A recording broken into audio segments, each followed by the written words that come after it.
Okay, good morning everyone. Welcome to British and American culture class. In today's meeting, we are going to discuss about American culture and society. Jadi, kita akan membahas lebih ke masyarakat Amerikanya gitu ya. Kemarin kita sudah bahas tentang sejarah singkat Amerika, kita sudah bahas juga isu-isu ras dan isu-isu eh, perempuan, gender gitu ya, yang ada di Amerika. Nah, kita sekarang akan membahas ke isu kemasyarakatannya gitu ya. Sebenarnya sudah pernah kita singgung-singgung gitu ya di minggu-minggu pertemuan yang lalu. Jadi Amerika itu mirip dengan Indonesia. Indonesia itu ada istilah namanya Bhinneka Tunggal Ika. Berbeda-beda tetapi satu gitu ya, karena masyarakat Indonesia dari Sabang sampai Merauke itu berbagai suku bangsa, berbagai etnis, sehingga dibutuhkan pemersatu gitu ya, Bhinneka Tunggal Ika. Kalau di Amerika juga sama, bahkan di Amerika itu lebih kontras gitu ya perbedaan. Kalau di kita perbedaannya suku dan etnis, kalau di Amerika itu perbedaan warna kulit, perbedaan ras gitu ya. Dan secara daratan juga dari East Coast ke West Coast itu Amerika sangat luas sekali. Kalau di Indonesia kan Sabang sampai Merauke, tetapi banyak terdapat luas pulau-pulau gitu ya. Kalau di Amerika kan full kontinen, ya, full penuh semua daratan. Sehingga nantinya perbedaan berbagai region ini juga semakin drastis sebenarnya dibandingkan dengan di Indonesia. Kalau Indonesia punya Bhinneka Tunggal Ika, di Amerika itu punya namanya melting pot. Jadi awalnya ini seperti semboyan awal gitu ya, sebagai pemersatu.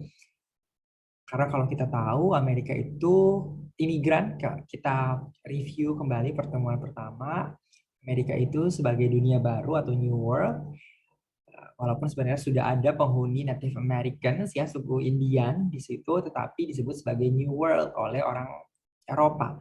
Kenapa? Karena imigran-imigran dari Eropa itu berbondong-bondong pindah ke Amerika dengan tujuannya masing-masing. Ada yang untuk mencari kebebasan agama, mencari religious freedom, ada untuk uh, financial freedom, ada untuk political freedom, freedom berbeda-beda gitu ya. Nah, dari imigran yang berbeda-beda ini mencoba disatukan ya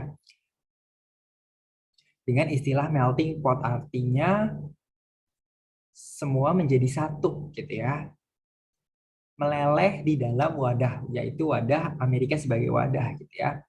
Jadi the blending of cultural background and ethnicities. Jadi semua bersatu, bercampur, berbagai latar belakang budaya dan etnis itu menjadi satu gitu ya. Tetapi semakin ke sini sebenarnya istilah melting pot ini tidak tepat gitu ya, karena yang digunakan sekarang adalah namanya salad bowl atau mangkuk salad. Kenapa? Karena salad itu kan terdiri dari berbagai macam sayuran, buah-buahan gitu ya. Tetapi walaupun mereka di dalam satu mangkuk yang sama, masing-masing sayuran masih terlihat, masih terasa cita rasanya sendiri-sendiri. Sehingga istilah ini yang lebih cocok untuk merepresentasikan Amerika sebagai sebuah negara, gitu ya. Jadi Amerika ini adalah negara terbesar ketiga dilihat dari area luasnya gitu ya, dan juga populasi, sehingga nantinya terbentuk juga subculture atau kultur-kultur di bawah yang lebih-lebih kecil gitu ya, yang berasal dari daratan geografinya juga, berdasarkan letak geografisnya. Jadi nantinya eh, orang-orang yang tinggal di pantai, sisi pantai barat gitu ya, seperti CA ini California, OR ini Oregon,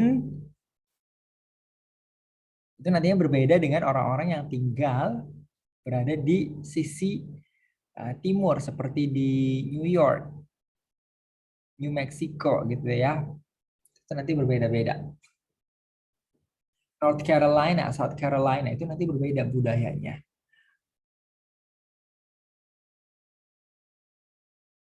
karena nantinya karena daratan geografisnya ini luas sehingga cuaca gitu ya, cuacanya juga berbeda-beda sehingga ini berpengaruh kepada gaya hidup mereka, cara hidup mereka. Tanahnya juga berbeda sehingga apa yang dikonsumsi nanti berbeda-beda. Apa yang subur di masing-masing daerah juga kan berbeda-beda. Termasuk di dalamnya juga dialek. Dialek berbahasa juga nantinya berbeda-beda. Sama seperti di Pulau Jawa misalkan, Jawa Tengah, Jogja, Jawa Timur, itu kan juga berbeda-beda ya.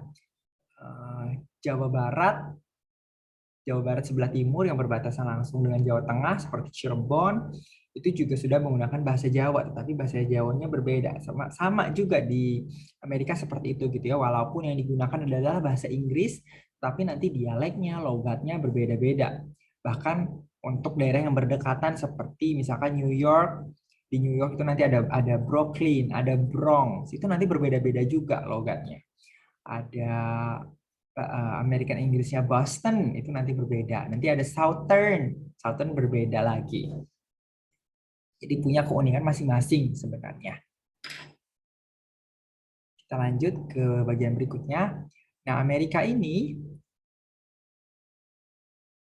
orangnya, penduduknya yang beragam-ragam, mereka mencoba mensatukan dengan salad bowl itu tadi ya, apa melting pot yang kemudian dirubah menjadi salad bowl. Nah, Amerika sebagai dunia baru gitu ya, di mana awal penduduknya, settlersnya adalah imigran dari Eropa. Eropa itu adalah negara yang feodal ya, aristokratik gitu. Jadi ada raja berasal dari negara-negara yang awalnya bentuknya adalah kerajaan. Semua gitu ya, Spanyol, Inggris, Prancis, semua adalah kerajaan. Sehingga ketika mereka pindah ke Amerika, menjadi imigran di Amerika, mereka tidak mau. Karena yang pindah ini kan orang-orang yang hidupnya tidak nyaman gitu ya di negara asalnya, dari Eropa. Sehingga ketika pindah, mereka tidak mau terbentuk suatu seperti kerajaan lagi. Sehingga yang akhirnya dimunculkan dalam masyarakat Amerika adalah namanya middle class. Jadi semua penduduk Amerika itu sama, tidak ada perbedaan kelas sosial, tidak ada perbedaan kasta. Gitu ya. Ini sebenarnya mirip dengan Islam gitu ya. Islam semua pemeluk Islam di mata Allah itu sama, tidak ada yang berbeda. Yang membedakan hanya amal ibadahnya. Jadi ini sebenarnya sama dengan di di Amerika juga seperti itu gitu ya. Tidak dilihat perbedaan, masyarakat tidak dibedakan berdasarkan misalkan kemampuan ekonominya atau agama yang dipeluknya atau latar belakang budaya etnisnya. Itu idealnya seperti itu. Tapi sebenarnya pada prakteknya dibeda-bedakan juga gitu ya masyarakat Amerika ini.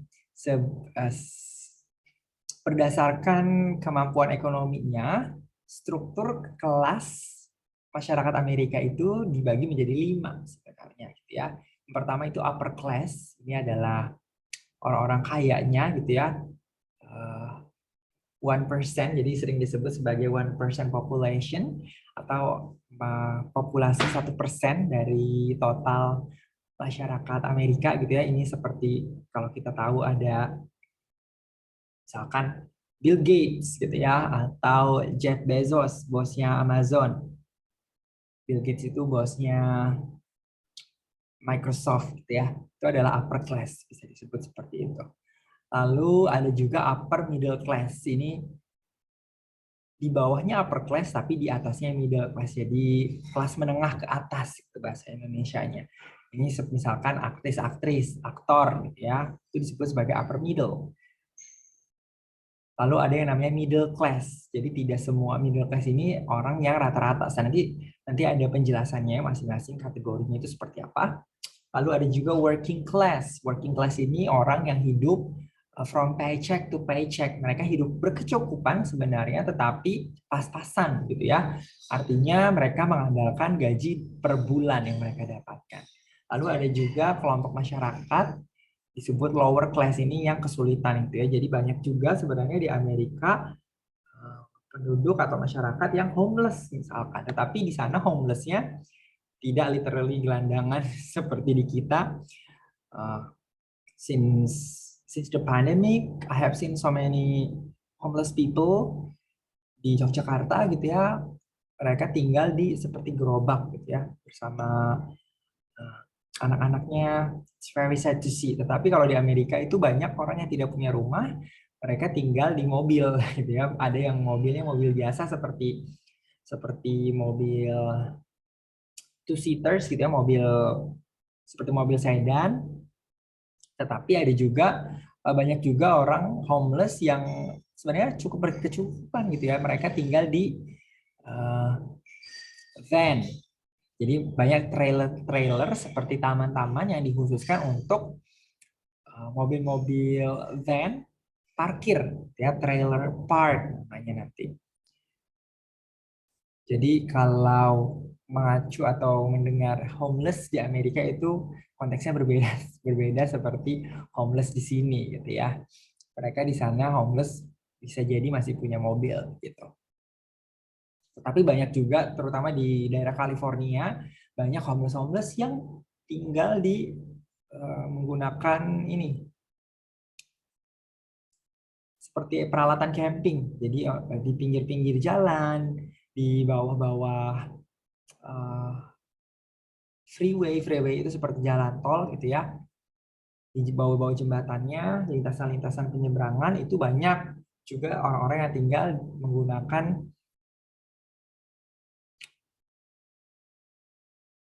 seperti peralatan camping gitu ya. Sekarang kita masuk ke struktur kelas yang paling atas, yaitu upper class gitu ya. Biasa disebut juga dengan corporate elite gitu ya. Jadi mereka merupakan stakeholders, CEO gitu ya. Jadi uh, tidak mesti selalu mendapat sebagai turunan. Jadi banyak juga tadi seperti yang saya sebutkan, Bill Gates, Jeff Bezos, Elon Musk itu kan mereka merangkak sendiri gitu ya, mengumpulkan kekayaan sendiri bukan dari warisan. Tetapi banyak juga yang warisan seperti Vanderbilt. Vanderbilt itu zaman dulu uangnya lebih banyak dari kas negara Amerika ya.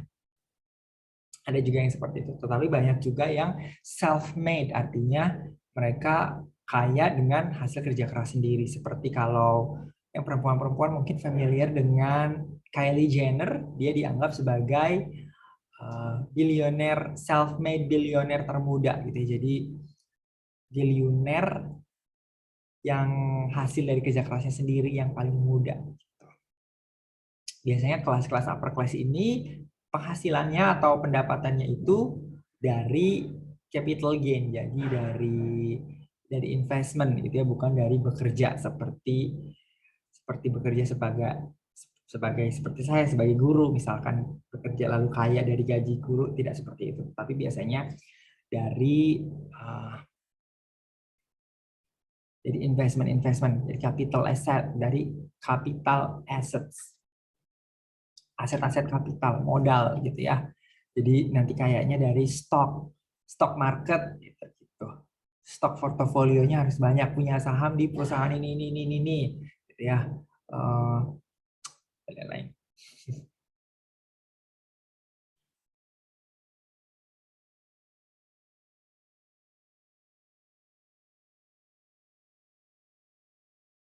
Masuk ke kelompok kelas berikutnya yaitu upper middle class.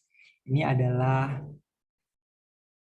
sedikit di bawahnya gitu ya. Tetapi sebenarnya mereka masih masih kaya juga gitu. Standar hidupnya lebih tinggi dari orang kebanyakan, orang middle class gitu ya. Pekerjaan-pekerjaannya kebanyakan adalah white collar professionals. Jadi misalkan white collar itu seperti misalkan direktur bank, gitu ya, direktur perusahaan, tadi pekerja seni yang kelas atas, gitu ya, aktor aktris Hollywood yang A-list, penyanyi-penyanyi ternama ini biasanya disebut sebagai upper middle class, gitu. Atau juga biasanya investment banker, jadi dia yang pekerja bank yang mengelola investasi dari nasabahnya, gitu ya. Ini biasanya kalau yang tadi, yang upper class itu kaya dari mereka invest di perusahaan-perusahaan gitu ya sebagai CEO. Kalau dari upper middle class ini biasanya mereka pendidikannya tinggi gitu ya, pendidikannya tinggi.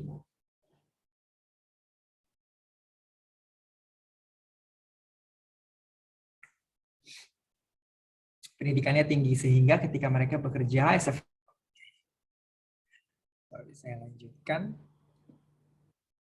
Jadi upper middle class ini adalah pegawai yang posisinya tinggi sehingga bayarannya tinggi, ya disebut sebagai white collar atau salary professionals gitu ya. Jadi pekerjaannya seperti administratif manajerial di perusahaan-perusahaan bonafit yang posisinya tinggi gitu ya. Jadi seperti kalau tadi upper class adalah CEO, Chief Executive Officer, kalau si upper middle class ini misalkan CFO-nya, Chief Financial Officer atau COO, Chief Operational Officer, ya. Lalu posisi kelas yang keempat ini sebenarnya adalah lower middle class. Kalau upper middle class adalah kelas menengah ke atas, lower middle class adalah kelas menengah ke bawah, gitu ya. Biasanya biasa disebut juga middle class sih sebenarnya. Tapi middle class itu tadi, jadi Amerika itu menganggap dirinya sebagai classless society, masyarakat yang tidak mengenal kelas. Tapi sebenarnya pada prakteknya ada juga gitu ya, masyarakatnya bisa dikategorikan juga gitu kepada kategori-kategori ini. Nah, lower middle class ini persentasenya gitu ya 1/3 dari masyarakat Amerika. Kalau tadi yang upper class itu 1%, sedikit sekali jumlahnya. Nah, kalau yang lower middle class ini 1/3, jadi banyak gitu ya. Ini kelompok sosial ini biasanya pekerja-pekerja yang sama gitu ya, pekerja-pekerja manajerial atau administratif, tetapi posisinya masih di bawah gitu ya. Jadi white collar job tetapi posisinya masih di bawah seperti guru, suster gitu ya. Atau lawyer-lawyer yang masih belum menanjak namanya gitu.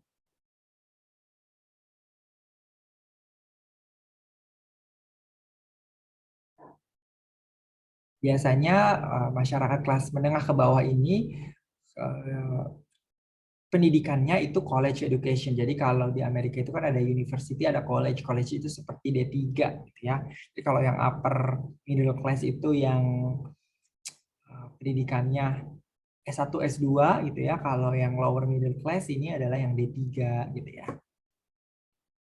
Lalu ada juga working class. Working class ini yang blue collar, jadi pekerjaannya manual. Kalau tadi lower middle class dengan upper middle class itu pekerjaannya menggunakan otak gitu ya. Nah, kalau yang working class ini bekerja dengan tenaga. Jadi seperti petugas kebersihan gitu ya, construction worker. Kalau yang tadi lower middle class, upper middle class itu misalnya architecture-nya, arsiteknya gitu ya. Kalau yang working class-nya adalah pekerja bangunannya gitu ya. Jadi mereka mengandalkan kemampuan manual labor. Lalu kelompok kelas berikutnya adalah lower class. Ini adalah underclass, bisa disebut underclass gitu ya, the poorest class of people in a given society artinya. Jadi berada di sekitar garis kemiskinan gitu ya. Jadi minimum income. Tetapi balik lagi, garis kemiskinan di Indonesia dengan di Amerika itu berbeda gitu ya. Kalau di Indonesia itu kalau nggak salah pendapatan 700.000 atau 500.000 gitu ya, sehingga angka kemiskinannya dibilang rendah, tetapi kualifikasinya juga rendah gitu ya, sehingga sebenarnya masih banyak orang miskin, tetapi karena kualifikasi yang seperti itu, pemerintah menggunakan kualifikasi yang seperti itu, sehingga bisa dinilai masyarakat miskinnya rendah, padahal masih banyak yang hidupnya berkekurangan ya. Jadi masing-masing negara itu punya kualifikasi sendiri. Lalu berikutnya di sebentar.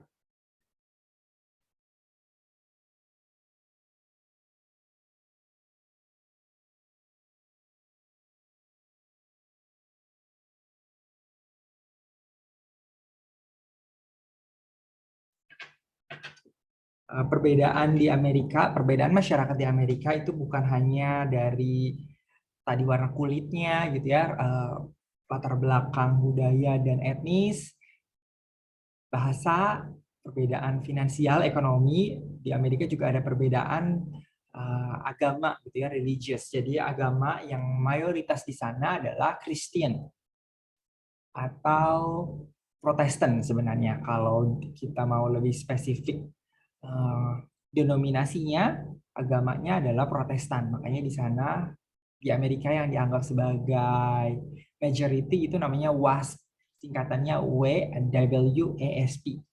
WASP, WASP. W itu untuk white, jadi orang kulit putih gitu ya yang dominan. Lalu A-nya itu untuk Anglo, S-nya itu Saxon. Anglo-Saxon ini adalah untuk ras gitu ya. Jadi imigran yang paling banyak pertama kali pindah ke Amerika itu kan orang orang Inggris dan Jerman gitu ya. Sehingga rasnya adalah Anglo-Saxon.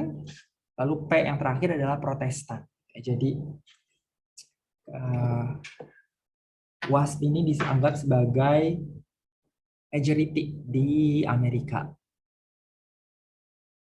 Tapi sebenarnya banyak juga agama-agama lain gitu ya yang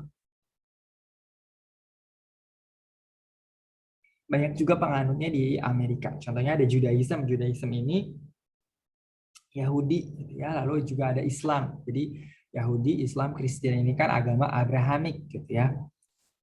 Tiga agama yang rumpunnya sebenarnya sama. Lalu ada juga agama-agama dharmik seperti Buddhism, Hinduism. Lalu ada agama East Asian, jadi Taoism, jadi agama yang dibawa dari Chinese, dari China, dari China. Lalu banyak juga agama yang berdasarkan suku etnis seperti dari Native American. Ya, itu kan seperti paganism ya, orang-orang Indian itu kan menyembah elemen-elemen alam gitu ya. Nah, ini juga perbedaan-perbedaan agama ini sering juga menjadi cikal bakal perselisihan atau pergesekan antar masyarakat di Amerika. Makanya di Amerika itu di KTP-nya tidak dicantumkan agamanya apa, gitu ya. Yang dicantumkan adalah warna rambut, gitu ya, warna rambut, warna mata, berat dan tinggi.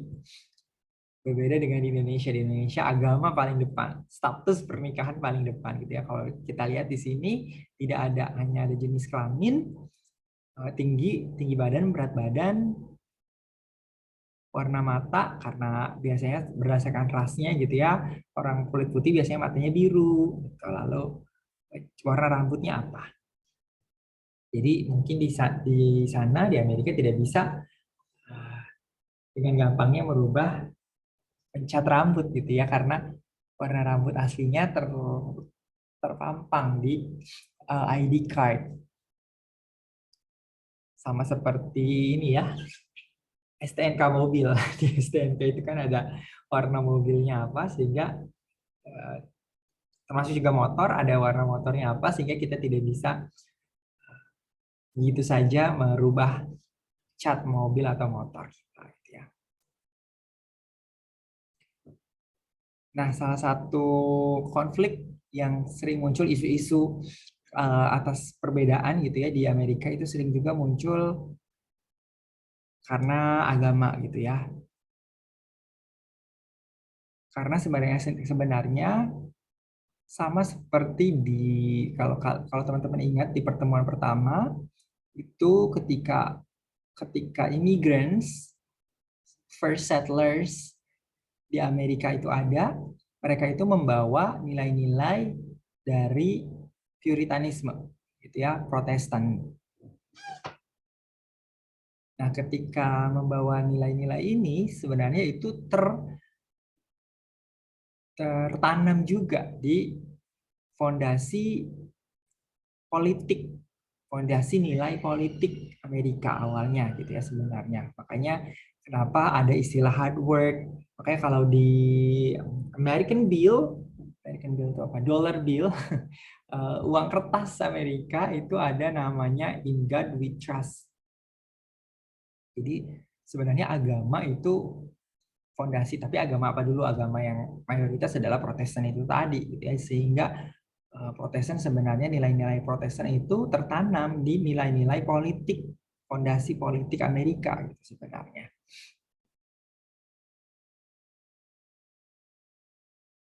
Sehingga nantinya ketika pemerintahan bergulir, isu-isu lain yang muncul di Amerika itu sebenarnya ada muatan-muatan agamanya. Contohnya tadi seperti yang saya jelaskan ada isu-isu abortion, tentu saja ada unsur agama di situ gitu ya.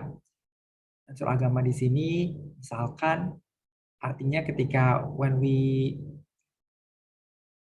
terminate pregnancy gitu ya, ketika mengaborsi itu kan membunuh nyawa gitu ya. Apakah itu boleh atau tidak? Berdasarkan agama tentu saja kalau berdasarkan agama tidak boleh gitu ya. Lalu juga homosexuality. Uh, Homoseksualitas itu juga menurut agama tidak boleh gitu ya. Tapi sekarang di Amerika sudah legal di 50 negara bagian homoseksualitas.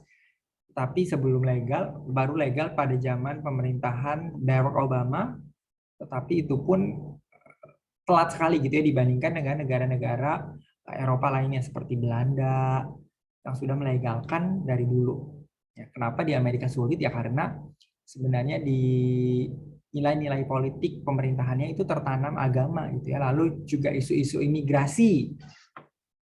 Isu imigrasi tentu saja ada rootnya gitu ya atau akarnya dari agama. Contohnya misalkan seperti Muslim ban. Muslim ban. Jadi orang Muslim tidak boleh masuk ke Amerika. Kenapa? Ya karena mengakar dari kejadian 9/11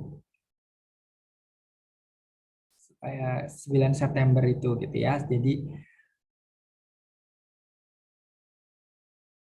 itu juga saya mengakar dari agama Osama bin Laden itu gitu ya.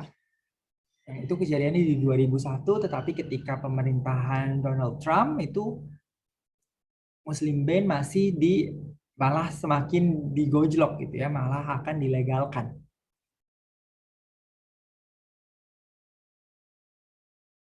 Padahal kejadiannya sudah dari 2001 gitu ya.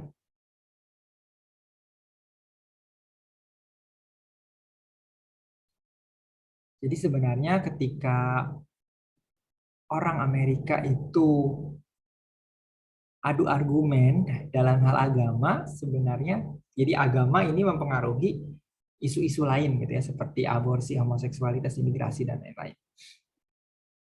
Tapi sebenarnya ketika beradu argumen dengan agama,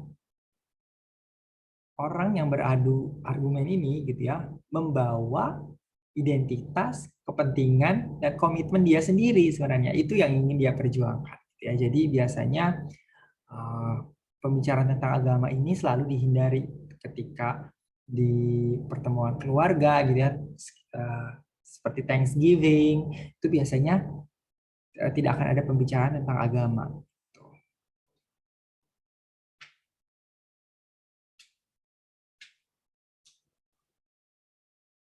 Bahkan di undang-undangnya sendiri gitu ya, agama itu agar tidak terjadi konflik gitu ya, karena biasanya argumen tentang agama ini selalu memicu konflik. Di undang-undang Amerika sendiri, Constitution, itu agama tidak dimunculkan gitu ya. Kalau di Indonesia kan di Pancasila, ketuhanan yang adil dalam beradab itu di sila pertama paling depan gitu ya. Kalau di sana sedikit berbeda. Oke, we have come to the end of materials.